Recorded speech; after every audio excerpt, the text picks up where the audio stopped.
What if fundraising's not just about the bottom line? What if it is about who you become and what you believe in the process? And what if the journey is bigger than you and your ministry? Welcome to Season 4 of It's Not About the Money. Join us as we examine elements of ministry fundraising through the unique lens of personal formation. Let's dive in. Okay, welcome back to our mini-series on soundtracks. In today's episode, we'll explore the soundtracks that we have around the S word. No, not that S word. The notoriously cringy word, sales. And perhaps sales isn't a cringe word for you, but if we use it in conjunction with fundraising, it certainly seems to take on more of that tone. But what if there is a way to hold these two concepts together, sales and fundraising, and actually find a benefit? Our guest today is bringing decades of experience in ministry and the business world to help us reframe our ideas around selling. So Heather, would you do the honors?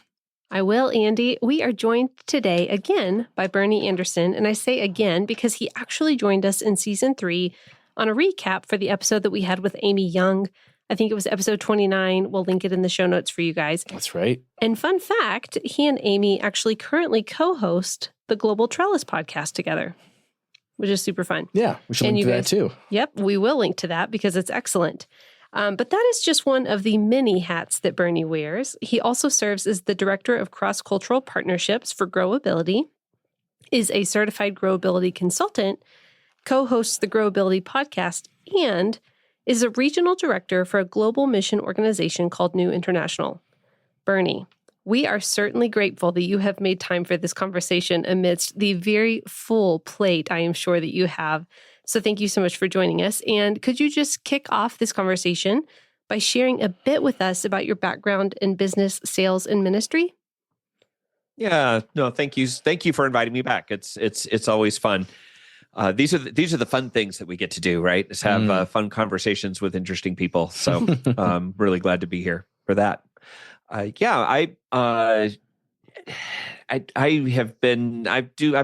had 3 or 4 career changes in my life at this point. So my wife and I have been together for 35, almost 36 years now this year. And we have 2 grown children. We are, one of whom is married. And so we have a daughter-in-law as well. But we started off and were in pastoral ministry for about 13 years. Then we shifted to global ministry. We lived in Mongolia for about 8 years. And that was kind of a place where I began to really explore what is this concept of business and ministry, and even beginning to explore some of the ideas of sales and fundraising and that sort of thing. And then came back to the States in around 2014 and worked for several years with a large international nonprofit where I was doing major fundraising ventures with high dollars. And this is, again, where kind of the sales conversation really began to sink in deep, was there. And then for the last 6 years, I've been both working with Growability as a business consultant and a nonprofit consultant, as well as working with New International and helping global workers really thrive and live out their calling. So it's fun and diverse and sometimes a little crazy, but it's been good. Nice. What part of Mongolia? We were in Ulaanbaatar. We were in the capital city. Okay. Yeah. So in fact, we were gonna. We were there 8 years and are about to go back for a trip for the first time in 11 years. So we're doing that later on this month and are real excited about it. So, well, I've heard that Ulaanbaatar has changed a lot. So I will be curious to know. Yeah. Yeah. What are the things you're going to try to accomplish or try to see while you're there? Well, interestingly enough, we are going to be working with some friends of ours who we've worked with, we've known since 2003.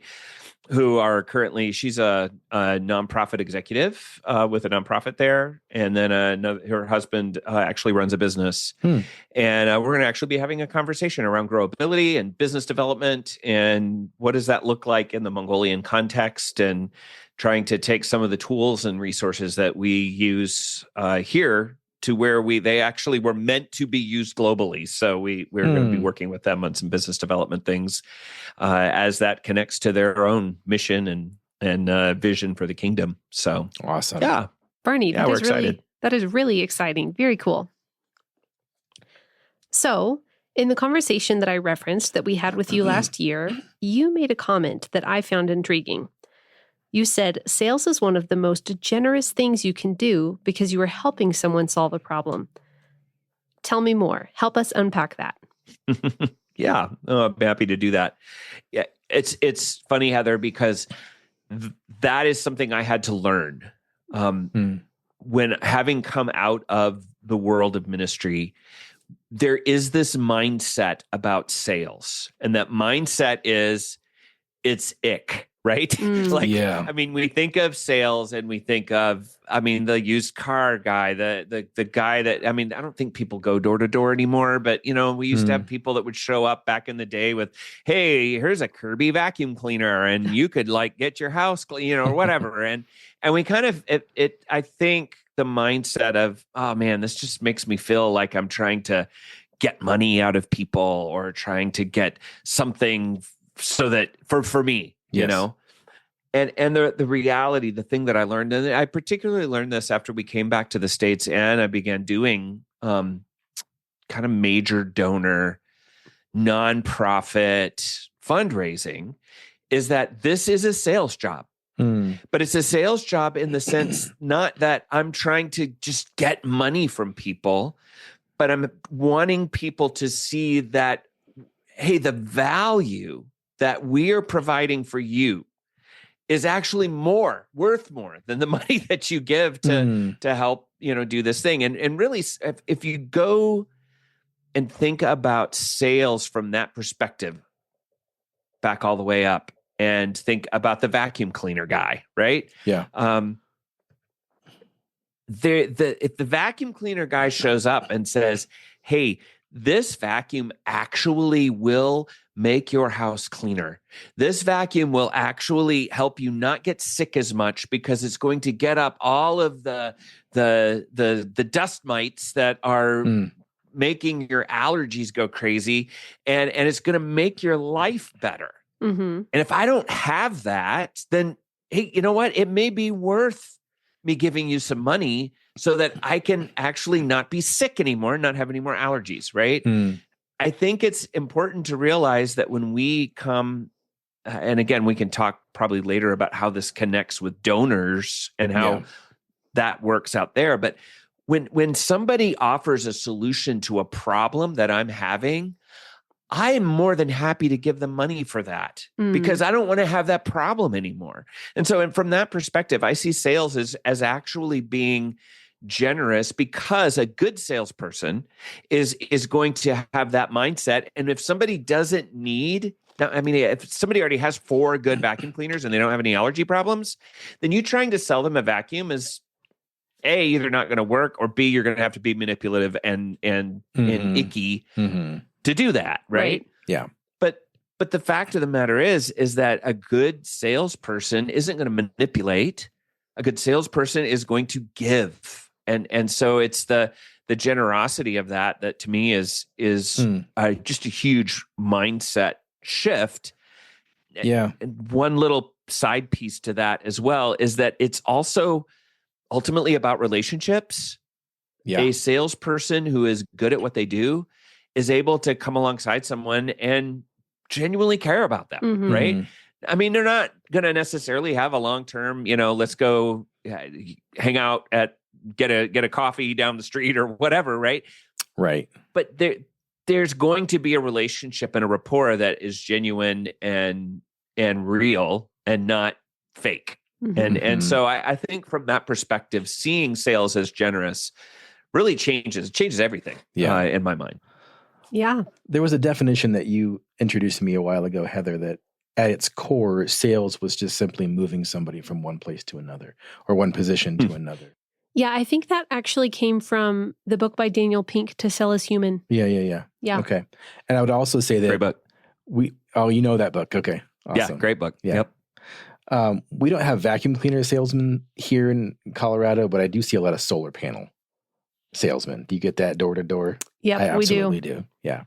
But an interesting point about the ROI isn't balanced from the seller to the buyer. It seems like what you're purchasing is like eternal investment. And Right. how do you actually put a dollar on that? Mm-hmm. And it strikes me also that this is like sales, but without the commission. Yeah. So there's no pressure to get it done. You're not earning it. Like you're funding a purpose, and it's not up to you to make it happen. Yeah. Yeah. Well, and really that is an excellent point. And here's why. When you're moving this into the world of donors, it's really important to remember that donors are going to give where they're interested. I have this theory, and I've never actually put this into practice, but my theory is that the best way to fundraise is to get a bunch of people who are in fundraising all in the same room together. And all of those people then saying, oh, my work is whatever, church planting. And then the other person over here says, my work is we raise money to do development work and get fresh water for people. We do water for life or whatever, right? So you got church planting and you've got water for life. I don't know if those are real organizations or not, but anyway, sure, you get the point, right? So if you put all these people in the same room together, I guarantee you, the church planner person has gone into a fundraising meeting, gone into a place where they say, hey, this is our ministry. This is what we do. We plant churches. And that person's like, yeah, but I actually am really interested in water.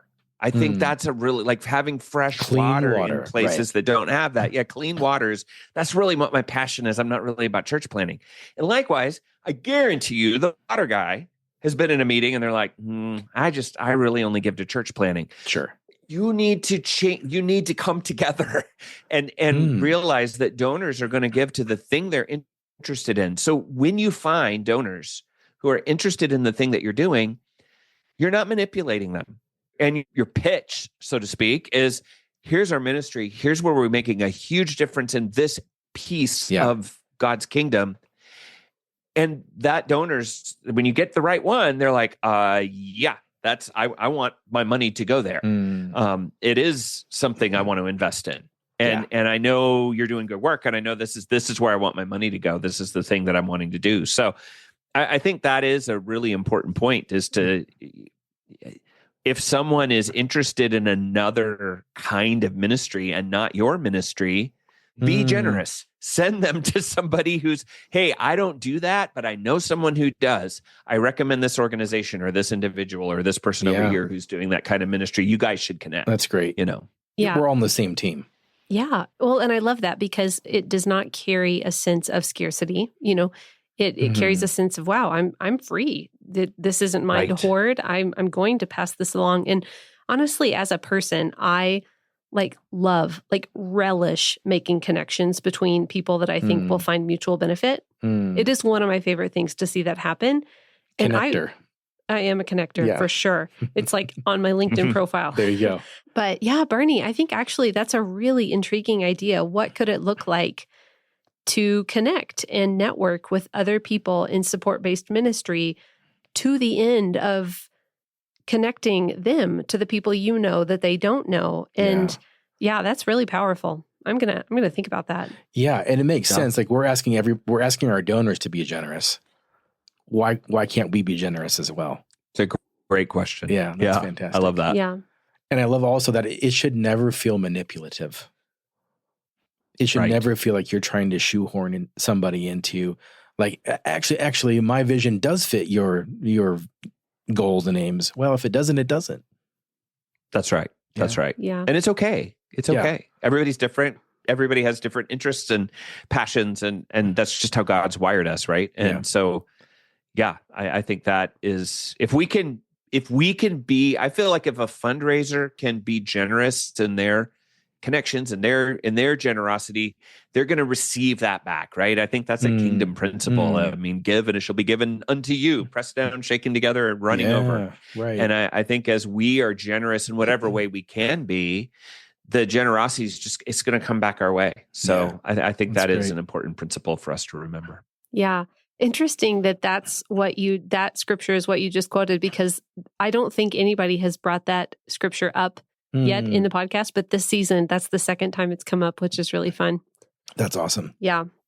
It also just makes me think about how much it must please God the Father to watch his children just being so generous and giving of what they have in all the ways, right? Like, as just a parent with, my children, watching them be kind and generous and sharing with each other is such a beautiful thing. Right. So I can't even imagine like God looking down on these people that are like looking to him to provide for them, but then being so giving. My kids ask me what I want for my birthday or for Father's Day, and I said, I just want you to be nice to each other. Yes, for real. Right?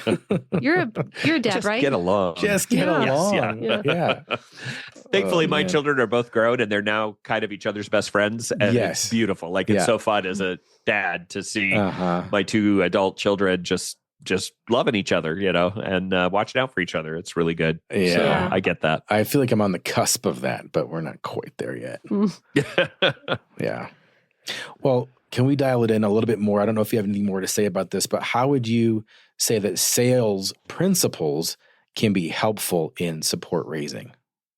Yeah, that's I think a great question. There's a couple of things that come to mind, really. I think the first one is one of the best sales principles that I've ever come across is to think of a sale as not transactional, but transformational. Mm-hmm. And in our world, that is actually not a hard thing to do. Yeah. If you're selling, vacuum cleaners or whatever, I keep coming to vacuum cleaners, but you're selling a product, right?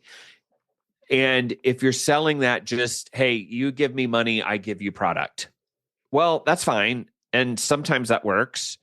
But the experience is so much more when on the sales side of things, you turn it into more of a transformational experience, right?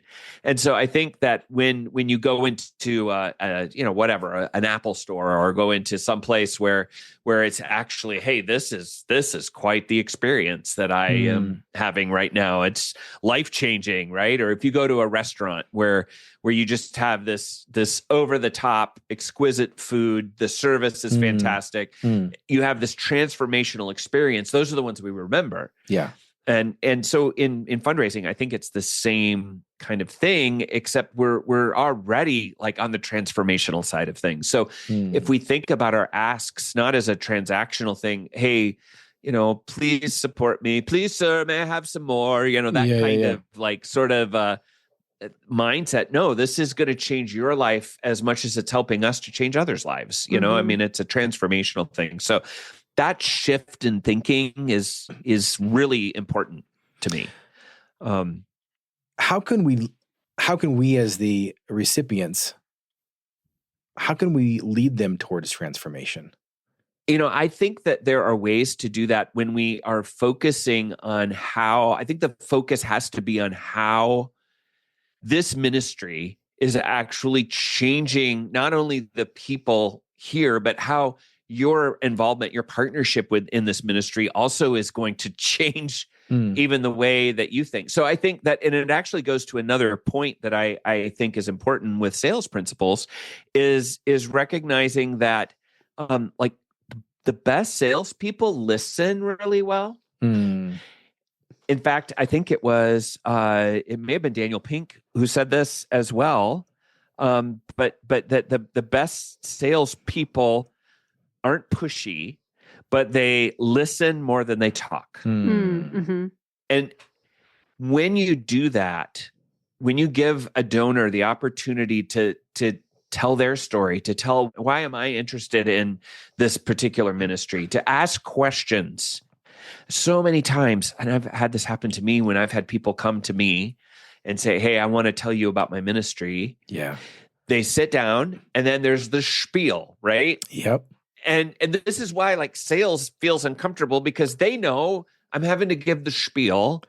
I know they're giving the spiel. Right. And they give the spiel and then it's like, okay, you've read all the right books and you've done that the way they tell you to do.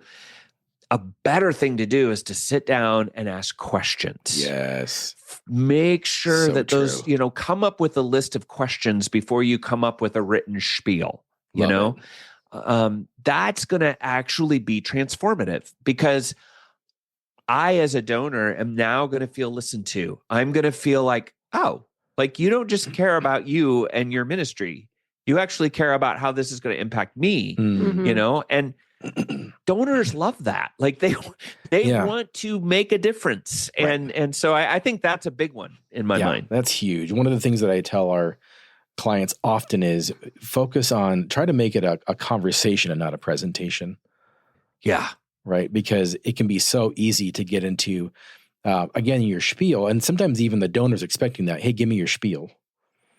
Right. I think also in our line of work, we send a lot of people in the educational field. And so I'll say, well, think about it in terms of like teacher talk time. You're not lecturing. You need to balance the talk time. If you feel yourself getting into that mode of just educating, you need to peel it back and just ask questions. Yeah, that's fantastic. Yeah. There's another piece to this that this could be a whole nother podcast probably, but part of the training that I give for organizations and both for-profit and nonprofit is the DISC profile training, right? Oh, yeah. Like understanding your audience. And again, this is all like, I mean, in sales, it's all about the customer. In fundraising, it's all about the donor. Understanding your donor's personality is so like life-changing. Yeah. It's so important, because if you understand that this person is a high D, where they are, hey, I want to win, I want to get to the points, you're going to be able to have a conversation that's going to appeal to their personality, whether it's whether they're like a D, a dominant type personality, or an I, an influencer storytelling type personality, or whatever. And so like that is also I think an important part of sales. It's an important part of fundraising, because it's about them, not about you. It's not about my product. It's not about the features of my product. It's the benefit that my product will provide to my donor or to my customer. And that is transformational when you begin to shift your thinking on, hey, how is them giving money to my project going to benefit? What's the benefit they're going to receive? Which actually leads to one other sales principle that's really important here, and that's storytelling. I mean, that's where if you can tell the story that they're now a part of, that is absolutely going to drive results and being effective in fundraising and sales. I mean, in both. So I think that's also really important. So let me play the devil's advocate for a listener who might be saying, well, Bernie, that doesn't sound very efficient. It's hard for me. Like, how can I have a limited amount of time. How can I get to know everybody's personalities and actually like craft something? Like, can I just like set it and forget it and just let it go out there? That's a great question. And here's what I would recommend to someone who's asking that question: learn. And again, I think DISC is great because it's simple, and it's quick and it's effective. You don't have to get into Enneagram or some kind of big, deep like psychoanalysis of your customer, right? If you can understand just the 4 basic kind of big buckets of personality types, you can then understand exactly how you need to cater and usually you can tell within a few minutes, if you ask the right questions within a few minutes of a conversation, most people can get a pretty good idea of where this person is. Perfect? No, but it is actually something that's possible to sort of ascertain in a relatively short period of time. And so while I do think I agree, and then there's some people like my mother's super hard to like. My mom is I actually to this day don't entirely know which personality she is. She's like all of them, So there are people that are hard to read, right? Like that's true. But I mean, in the training that I give, I kind of do a quiz at the end. If someone comes in and is like, okay, so tell me about your ministry. Well, that's probably a D. That's probably someone who wants to just know the facts. They want to win. Chase. They want to say, is this going to, and so a lot of times you can tell versus the person who is, oh man, how you doing? How's your family? Like, let me tell. Well, that's probably an S, right? That's probably someone who's more like that. And then there's the person who's like, oh my gosh, did you see that billboard on your way in that had the frog on it? The frog on the billboard's hysterical, isn't it? Like we did. Well, that's you know what I mean? Like there's just ways that you can kind of gauge a conversation and almost get, or at least get an idea. Yeah. And it's just, that's a skill that you kind of have to learn. Yeah. And I think it's a really important skill to learn. And it's why some companies pay, $10,000 a pop to do their, to train their salespeople in disc training. Right. So, wow. Yeah. Yeah. Well, and Andy, I guess to respond, you didn't ask me, you asked Bernie, but I'm going to respond. I asked everybody. Yeah. It sounds like, somebody could invest in some awareness of these different personality types or whatever. But beyond that, I actually think it's as simple as being present and listening well. Yeah. Because if you're just present and listening well, you're going to pick up on the things that seem to excite people, the things that seem to affect them. Yeah. I mean, focus on as a transitional step, focus on asking good questions and then just listening to them. Yeah. Yes. Yeah. Yes. Good.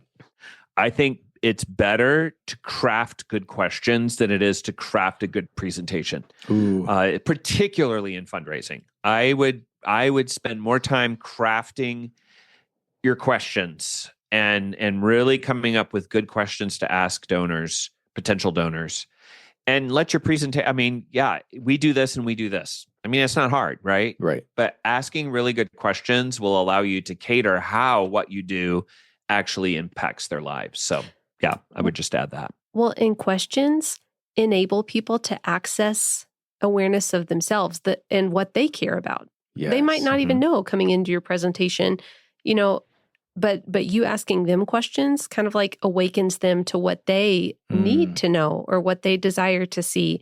So I think that's great counsel, Bernie. Yeah.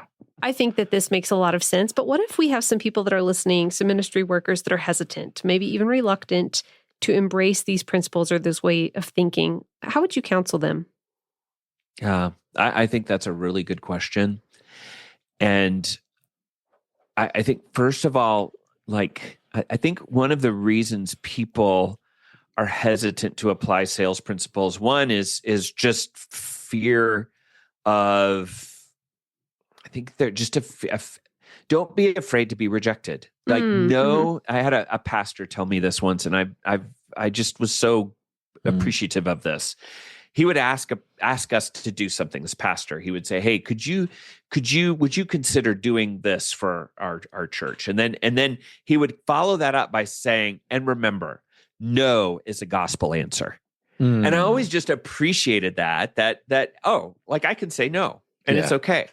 And so that's freeing for those of us who basically like to agree to anything and bear, saying no. I don't want to say no to anything. I want to take all the opportunities, right? Right. But understanding that no is a gospel answer, if somebody tells me no, that really is not a rejection of me. It just means their passions and their interests lie somewhere other than me.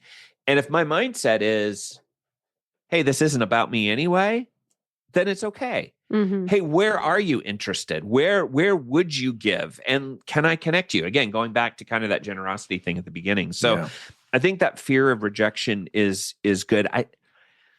And this is a big one. Actually, Amy and I just did a podcast on this not all that long ago. And it's that oftentimes we as in the Christian world, especially a lot of people in the nonprofit space or in the international worker space, just can have unhealthy views of money. So, hey, let's sit back, and it could be a bigger conversation of saying, hey, let's talk about money. And I'm sure you guys do this a lot on this podcast, as far as just having a good view on money and having a healthy mindset about money, both from the sense of, obviously being good stewards and, that sort of thing. But really, oftentimes it's this more sort of mindset thing, or poverty mindset of saying, hey, it's not about the money, I don't need any money. I just need your prayers or whatever. Yeah. And it's true, like praying is great, but you also like have to live and you have to eat and you have to support your family and you have to support your ministry. And so having just a better mindset that money is a tool and God is there is nothing wrong with having money, that God, all of it's his, it's all God's money. And that tool is there for us to use for his kingdom. I just wrote about this recently. I was reading something and I had this sort of flashback memory of this time when I was a child. And I was probably, I don't know, 7 or 8 years old. I had, for whatever reason, earned a couple dollars, right? Like I think I'd been pulling weeds in the yard or something, and maybe my dad gave me a couple bucks, or actually probably not that. It was probably I was at the neighbor's house and was weeding her yard and she gave me a couple bucks, right? So I had these $2 and, maybe it was $5, whatever. It wasn't very much, but I'm in the dime store in the little town where we lived in Northern Illinois. And I'm like, ooh, I want this little trinket. I don't even remember what it was. Some piece of junk trinket at the dime store that I was going to just spend my money on and get this thing, right? And I remember my dad saying, no, we're not going to get that right now. And here was my mistake. I said to him, oh, but it's my money and I can do what I want with it. Don't ever say that to my father. I just recommend nobody saying that to my dad, you know? And because he immediately said, no, it is not your money. And no, you cannot do whatever you want with it. Well, at the time, I'm like, what do you mean? This does It's not sitting compute. right here in my hand, right? Yeah. Man, what a great lesson in stewardship, though, because you realize as you get older, oh, yeah, no, none of this is mine. My time, my money, it's all a gift. And whether I have a little or whether I have a lot, it's a gift. Yeah. And, I think that money mindset is really important. And I think that's why hesitance to apply sales principles are like, man, like just an unhealthy view of money can really impact that. A healthy view of money, and I think impacting sales principles are great because then you're thinking generosity, you're thinking stewardship, you're thinking all the right things if you do that well. Yeah. So yeah. I actually heard that episode that you and Amy did. I actually texted her about it because I thought it was so funny when she was talking about, the scenario where you all go to dinner and they're like, let's just all split the bill evenly. But one person's ordered like appetizers and a drink. And so we will definitely link to that episode that you just referenced. And then I think it was season 2 that we had the counselors on and we talked about the schools of money. Yeah. Right. So we'll link to that one as well. But I think that is an excellent point, Bernie. Yeah. Would you say that you should actually like verbalize and like free your donors up to say no to you? I think there are times to do that. Yes. I don't know that I would necessarily say that's true every time, because the danger, I think, is going to the other side. I mean, yes, you can say no to me, but I also think that you can, I think it's a fine line, because you can kind of give an out if someone is like, okay, I don't want to. I mean, there are some people that, I'm not saying you have to do the hard sell on, right? I wouldn't say that, but there are some people who may not entirely get what kingdom giving is really all about. And I mean, so from that perspective, as a fundraiser, you're actually discipling people in a very real way. I mean, you are helping people to understand that, hey, this is something that's worth giving to. And if you're not giving, if this isn't something you've thought about, you should really think about it. Yeah. And you know what? If you say no, then it actually is fine. And I'm still going to be your friend. Hey, do you want to be on our list? I recommend everybody have a mailing list, and I recommend that people send out an email to their whole list that's very short and very sweet, and where they keep that kind of in front of them. I do it on a weekly basis for our ministry work. And sometimes people will decide they don't want it anymore. No, that's fine. I don't care. That's not, again, no is a gospel answer. And if that means unsubscribe, you unsubscribe. But staying connected with them, even if they say no, I think is really important. So, yeah. What is one key strategy to get people to move from one place, whether that be mentally, emotionally, philosophically, to another? Or maybe like a question that can be helpful in bringing that awareness we were talking about for people. Yeah, I think that the big issue for the fundraiser is looking for ways to see. I mean, you see yourself, you're a bridge builder, you're not a beggar, right? You're not begging for money. You're building bridges. And so that actually goes back to what we just said a minute ago, that it's a discipleship process. So in my mind, the key strategy is to think about, all right, I'm going to put this, I think the listeners here will understand what I say when I say this, right? This person really should be giving to the kingdom of God for this ministry, right? I think we've all been in that place where it's like there's this potential donor or church or missions committee or whoever, and they're a perfect customer. Like in sales world, you would say, okay, this is my ideal customer. So in this case, they're an ideal donor. And if you have an ideal donor, your job now isn't to beg, nor is it to manipulate, but it's to build a bridge. So how are we going to build a bridge? How are we going to get a connection between what we're doing and this donor? Now, sometimes you can just throw a log across the creek and you can just kind of run across that bridge and it's done, right? Yeah. Like, there you go. Yeah. We got the bridge built. It didn't take very long. We're here. We're there, right? Recognizing that sometimes bridge building takes longer. And the ROI of the longer built bridge most of the time is it's going to be bigger, right? And so that takes time. It takes building trust. It takes building rapport, trust.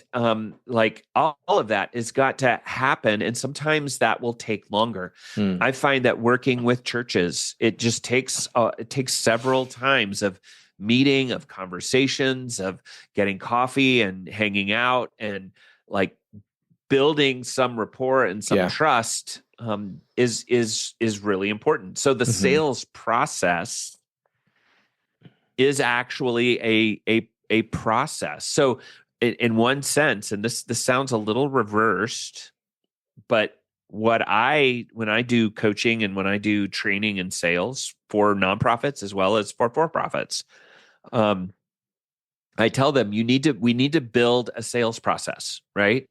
Which I'm actually doing this right now for a large, it's a almost $1 billion plastics company that I'm working with at the moment. And we're building a sales process with them. And we're almost finished with the project.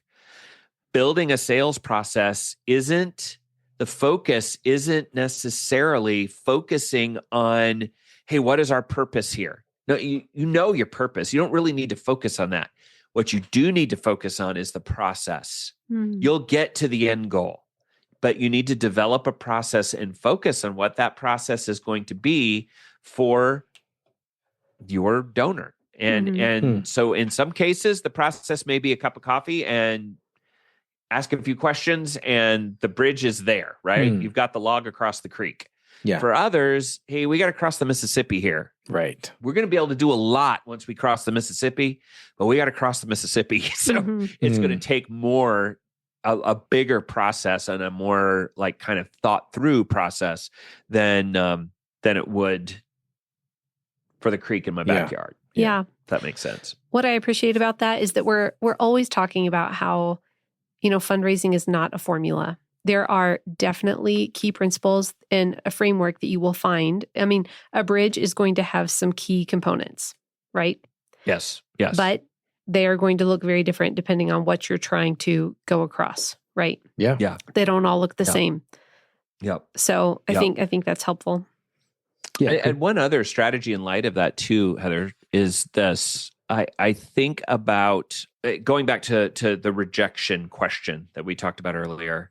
I think that if we can reframe rejection as just alignment, like, are we aligned here? Building the bridge, you've got to align. Everything's got to align, especially if it's a big bridge. Has to be plumb. And if the alignment's, exactly. if the alignment's not there, then this may not be the right project for us. It's like, I don't think we're going to get this alignment. It's not. And I've had to do this when I was doing major fundraising for this nonprofit, and, making asks that were, anywhere from $50,000 to $150,000 a pop. Yeah.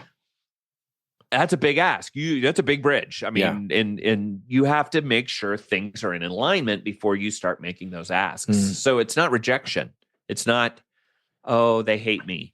No, it's an alignment issue. And either you can be aligned or you may never be aligned, and that's okay. Go on.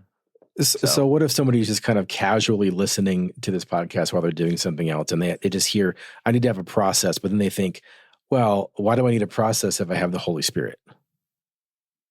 A good question. Good question. And I am always an advocate to listen to the Spirit. But at the same time, I do not think that we can go through life just on a whim, right? And for most people, there's a few exceptions, but for most people, if you want to get from my house to your house in Colorado, I live in Greenville, South Carolina. You live in Fort Collins, Colorado. Fort Collins, Colorado. I love Fort Collins. It's a great place. If I want to get there, I could just start driving and hope that, I hope I'm going west, but I may not be. I'm going to maybe get there eventually, but it's just not a great plan. And there's a lot of wasted time and space and all that. No, but if I have a map, if I have a plan, if I have a GPS or a compass, where at least I know I'm going west, then sure, I'm going to take some pit stops along the way. I'm feeling like I want to go see, the big ball of yarn in Kansas or whatever. I can go do that, but I still need a process for getting to my destination. And I just would say to someone who, yes, follow the Spirit, go see the ball of yarn or whatever, but make sure there is a process for getting to the final destination. It's kind of the old thing where, if you can shoot an arrow and then move the target to where the arrow landed and say, hey, I hit my spot. But if at the end of the day, you really have a goal that you need to reach, a fundraising goal that you need to reach, then you sure better have a plan for getting there, because it's a rare person that's going to just be able to land there. It's a good point, because sometimes you have an indefinite amount of time to get funded, but a lot of times you don't. You have a narrow runway. So you could just kind of stumble forward and get there eventually. But if you have your steps dialed in, again, it just improves your efficiency. Well, and also 100% we are called to depend on the Lord, to walk by the Spirit, to be agile and move when He says move. But also, stewardship is a really important call in Scripture as well, right? To what Bernie was saying earlier. And stewardship isn't on a whim. Stewardship is done with intention. Stewardship is done with planning and awareness. And so I think you just have to hold intention, being flexible and agile and open to what the Spirit is speaking, but also with a heart to steward, and in that be intentional. Right. It's good. Well, and every time I go into a meeting, my prayer is, Holy Spirit, lead me here. Like, help me know what I need to say, what I need to do. Give me insight into this person's life. Let me serve them in some way. And to me, there is a definite, that's part of the process. Leading of the Holy Spirit is part of the process, in my mind, of how you actually raise funds and connect with people at that level. Yeah. So what would you say to somebody who would maybe this is their first rodeo, and they're like, I'm so stressed that I'm going to mess up my conversation or my pitch or my presentation? That's a great question. I would say, first of all, know who you are, know what your purpose is, make sure. I think that's the biggest thing is know what you're doing and why you're doing it. And I think the second thing is know then you can't mess up. It's not possible. Like, you're not going to mess up. I mean, if you're true to your purpose and true to your own personality, I think getting coached, getting practice, Sure. the more you do it, the more you get better at it, and realizing that this process that maybe you've built or that you've kind of thought through or whatever, it's going to work at some point. Like, it just will. Yeah. And so I think that's really important to know why you're doing this. I mean, if you go into a meeting and you're like, and I literally have had someone come, like, I've listened to this and it's painful. Yeah, we want to go to the field and I don't really know yet where we want to go. Like, literally had someone tell me this a few years ago. Mm-hmm. Don't really know where I want to go, but hey, would you guys think about supporting us? And it's like, probably not. Like, I don't know what you're going to do. I don't know what I'm supporting here. No clarity. Little clarity is going to go a long way there. Yeah. But that said, I mean, I think once you have that clarity, there's no way you can mess up. You're not going to mess up. Yeah. And because you're being true to yourself and you're being true to your calling. That reminds me of something my son said to me this weekend. He's 11. And I had the privilege of speaking at a women's event for my church. And my son was riding with me in the car on the way to the event because I was dropping him off for play practice. And we were talking about our mornings. And I was like, yeah, I'm feeling pretty good about my talk, but just, I hope it lands well or whatever. And my son looks at me. He's like, Mom, I think that if you're doing what God wants you to do, it's pretty hard to get that wrong. And I think that's what you're saying. Yeah. Like, if God's in it, then Nailed it. I mean, certainly we can veer and things can go sideways, but Absolutely. Truly, he's a good father. Yeah. And he does a lot to show us grace. Yeah. There's more grace in it than what people know. And even when something does go sideways, it went sideways. Yeah. Right. You move on to the next one. And that forms us. It forms. Exactly. Yeah. Exactly. Yeah. That's good. So, Bernie, can you share some examples of how this has played out in your own experience? How has your business and sales training contributed to partnership fruit? Yeah, I appreciate that question, Andy. So I think that the biggest, for me, and I can give you an example that was just recent. Okay, so my wife and I we're regional directors with New International. And we, up to this point, haven't done a ton of fundraising for ourselves. And it's been kind of intentionally so because I've been doing other work and we haven't needed to raise a lot of extra money. Mm-hmm. But here recently, we've kind of like, hey, we actually want to do some more. So we've also long story short, I guess. We've shifted from a church situation where we were in one church and denomination, and we've kind of migrated to where we're actually in a completely different world now, right? So, and we've been in that world for a couple of years now, but it's not anything like where we used to be. So, we recently had, again, this kind of like, okay, well, let's go to our church and have this conversation. So we have. And what's been really interesting is that the sales piece of this is that we used is sort of like having a good like marketing piece. So I built just a little one page. Here's who we are. Here's what we do. Here are the bullet points. Mm-hmm. And so having something that they have that's tangible is really helpful. Yeah. But also storytelling. Like, at the end of the day, sales is about the story that you tell. And so we used just storytelling. And again, we had a very limited, it wasn't that it was a long, when I say storytelling, what I don't mean is, hey, I'm going to tell you this long tale of when first I was born in Battle Creek, Michigan, and then my parent, like the story is really just succinct in saying, like, here is our vision. Our entire career has been about developing leaders and helping people thrive in their calling. Guess what? We do that with the work that we do with New International. Mm. And here's how, and here's a list of the ways that the people that we work with and how that's happening, including, and we pulled out a very specific piece that dealt with this very specific church where, hey, we are working with people that are planting churches just like this one in northern Thailand. And we could even bring them here if you want. We actually have ways that you could have people go to the field. Like we've got like a way to give. So it's generosity, it's storytelling. And as we speak tonight, their missions committee is going to be meeting. And I talked to the guy yesterday and it's like, I think we're probably going to see some fruit from this. We haven't yet. I can let you know later, what the outcome of the story is. We'll leave it a little bit of a cliffhanger, kind of a cliffhanger ending. That's right.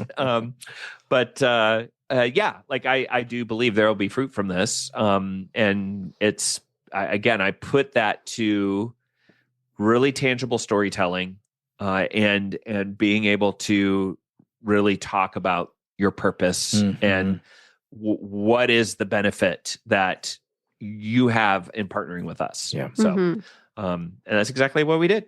And I'm about 90% sure it's going to work. So awesome. So good. Storytelling is so important. We're just wired for that as humans. Right. Yeah.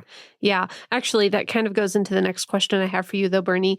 So storytelling is a powerful tool, and it's a tool that actually can be wielded in a manipulative way or in a really generous way. And so, and it strikes me that many of these tools or strategies or kind of concepts that we've been talking about very much lend themselves towards that as well. They can be used in a way that's not to the benefit of others, but deforming. Yeah, is deforming.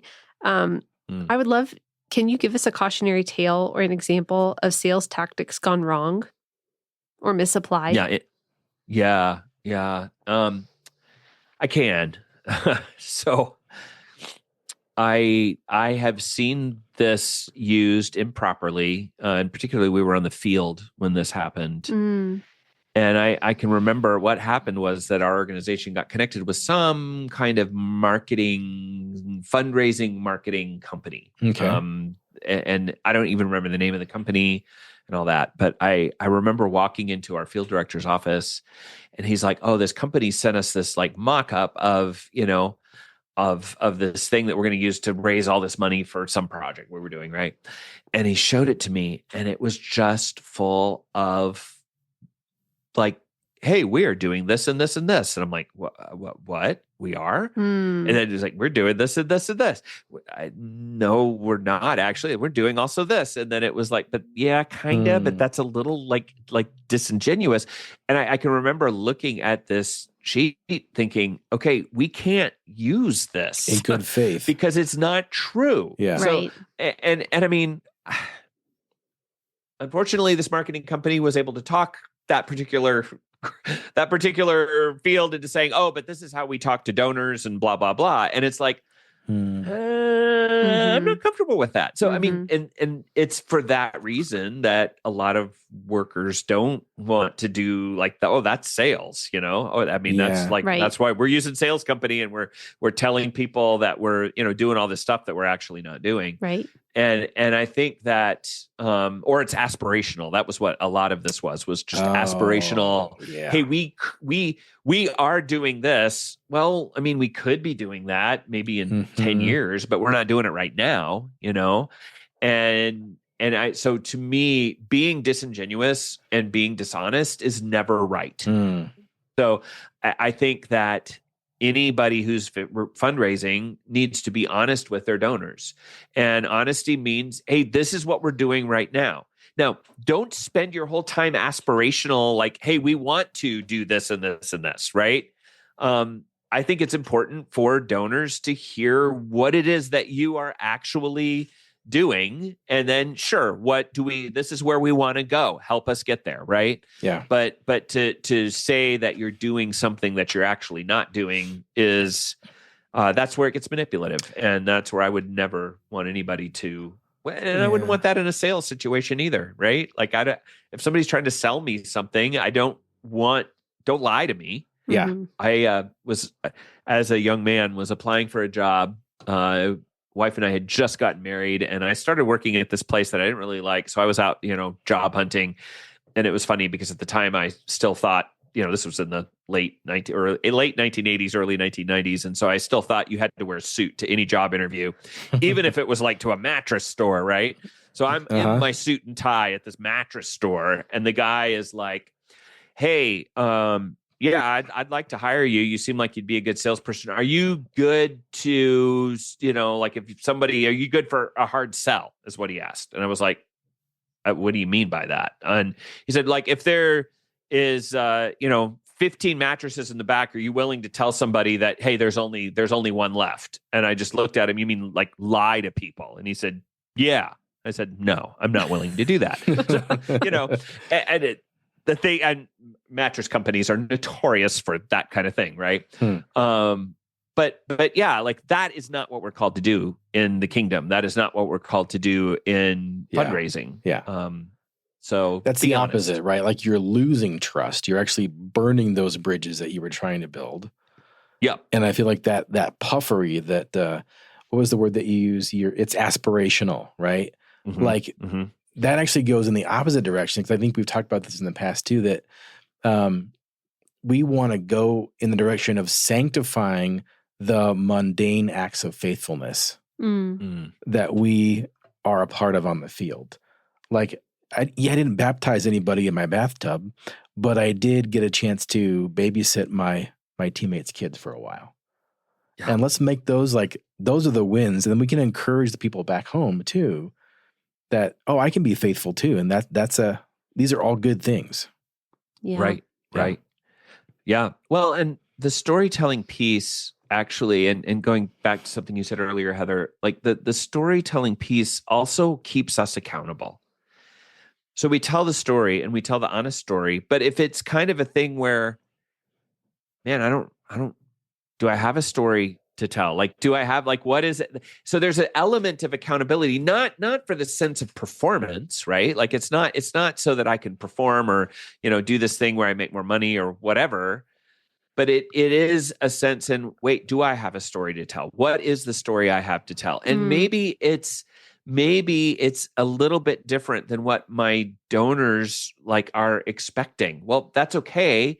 Tell your story because that's what's important, And I think that, and even if that means you have to find new donors, that's, I know, easier said than done. And I know that, I know the pain of that. Right. But tell your story. Don't tell the story that you think people want to hear. Yeah. I think that's important at the end of the day. For sure. Absolutely. So good. All right. So, Bernie, as we kind of come to the conclusion of our conversation, I guess I'm wondering, what are some practical ways that people can lean on these principles while still growing independence on God and not necessarily the process, like holding those in tension, not having a process, but then also not depending solely in the process? How would you counsel someone in that? Yeah. So one of the things that I think about a lot, it's kind of, I tell people, this is kind of my personal Roman Empire, right? Like the thing I think about way more than what I probably should is the fact that we are so bad at separating sacred secular, right? Like we're so, in fact, I'm giving going to be at a missions conference here in the next, the end of the month. And that's my workshop is, hey, let's stop that. Like we think sacred, secular. There's this thing over here that's God's thing. There's this thing over here that's like man's thing. So we have faith and we have sales. When Jesus died, the curtain was torn. And when the curtain was torn, like that theology, the thing that happened at that torn curtain was that the Holy of Holies is now open for anybody, right? You can just walk right in. And I think that it's so important to realize that what that means is that also it goes the other way. It's not just that we can get to the sacred, like to the holy place. Like we can be at the holy place. We can go to we don't need a priest anymore to go to God. We just go to God because Jesus is our high priest, right? So that theology actually has implications in everything because everything is sacred. I mean, it's not sacred secular. Everything is actually sacred. Everything and so when we think about fundraising, it's not like we're having to do this thing that is like worldly or salesy or whatever. No, I'm asking people for money, and you know what? It's a God thing. One of the best books I've ever read on this subject, and I highly recommend it to anybody who's doing fundraising, is Henry Nouwen's book on the spirituality of fundraising. It's so good. He actually talks about that in such a profound way. Yeah. And I just love and whenever I coach anybody along these lines, that's if they're believers and if they're having to ask for money in any way, I'm like, here, you need to like take the hour that it takes to read this book and read it and internalize it, because it's just so important. And I think it's just important to realize that, hey, it is a spirituality. It is something that that is not just a thing you have to do or necessary evil. No, it's a totally God spiritual thing. And I think that's so important to remember. Yeah, absolutely. We wholeheartedly agree. So my wife and I just went to go see a movie over the weekend, and it's called, normally I wouldn't plug a movie, but it's called Green and Gold. Fantastic movie. Even if you don't like sports, there's a lot of Packers stuff in there, Green Bay Packers. Right. But the protagonists are Wisconsin dairy farmers that are doing things the old-fashioned ways. They're unwilling to industrialize and kind of do it in a way that harms the earth, all this kind of stuff. So right. There's this one line where this guy is sitting in the hospital on a bench and talks to this granddaughter, and he says something like, there's a certain holiness to what you guys are doing. And I was like, that is fantastic. And I think that we can apply that to a lot of these things that we see as kind of mundane and clerical, but we can sanctify that. Do everything as unto the Lord. Yeah. Whether you eat good. or whether you drink, the most mundane things we can do. Right. We do it all the time. The Lord. Yeah. I think that's so important. So it applies to fundraising, and it applies to work and vocation, to family, to so many other things that we would oftentimes separate in our minds. And I think as we follow Jesus and begin to just see that, hey, the whole thing is great, it just makes life so much more enjoyable. It's like kind of coming up out of the basement and realizing there's a whole world out here that we can enjoy and rejoice in, and give God glory for, even though it's secular. I just think that's a real freeing thing. So. Yeah, that also makes me think of just this idea that there will be redemption as far as the curse is found. Not redemption for the things that matter or the things of consequence. Redemption as far as the curse has touched something. Yeah. And I wonder if this sacred secular thing is any kind of like a holdover, some of this old Gnostic kind of thinking of like, no, like the flesh is bad and the spirit is good, and they can't be mixed, and it's just it's troublesome. Yeah. Slippery. Yeah. Cool. You're giving a talk on that? I am. I'm actually doing a workshop on it and kind of applying it to. This is a conference for people who are doing kind of member care. It's like a member care conference, but it's up in Minneapolis here in a couple of weeks. Nice. Cool. And it's really to say, hey, here's how can we support people doing business as mission? Like what people at home who are supporting people doing business as mission need to do is like, they have a hard time. Like, oh, you're doing business. Well, that must mean you're like just out there making money, and like, so you don't even need my support. Well, first of all, they may not need your money. They may not, or they may, depending on what kind of business mission they're doing. But either way, like, supporting them is really important, because it's Like they're in the business, they're where the people are. They're exactly where Jesus would be in the marketplace, or whatever. Yeah, So like getting rid of, I see a lot of issues in caring for those folks. We've got to get rid of this sort of idea that, there's like sacred mission work and then there's like secular whatever, or that kind of thing. So yeah, cool. Anyway, Very cool. Good. Okay. I get the honors. You got the honors. Last question. Okay. You've been invited to a TED Talk and you have 10 minutes to prepare before you step onto the stage. What are you going to talk about? Yeah. So the big subject on my mind at the moment is this idea of generative leadership. So my TED Talk would be on the power of generative leadership and why the best leaders give away power rather than hoard power. Hoarding power creates toxicity and horrible culture, and it's power hoarding is just a terrible thing. The best leaders, whether it's Abraham Lincoln or St. Patrick, or I've got a couple of different examples, are the ones that actually give it away. Which, hey, I think Jesus said something about that as well. Yeah, that sounds familiar. Yeah. Cool. Well, Bernie, if Awesome. people were interested in finding out more about your work specifically, where should we point them? Yeah, so you could go to a couple of places. You can go to growability.com, and that's the organization that I work with. And then I do most of my business with is through Growability, and we do consulting and coaching and business development, nonprofit development, and all of that. And Awesome. I'm there.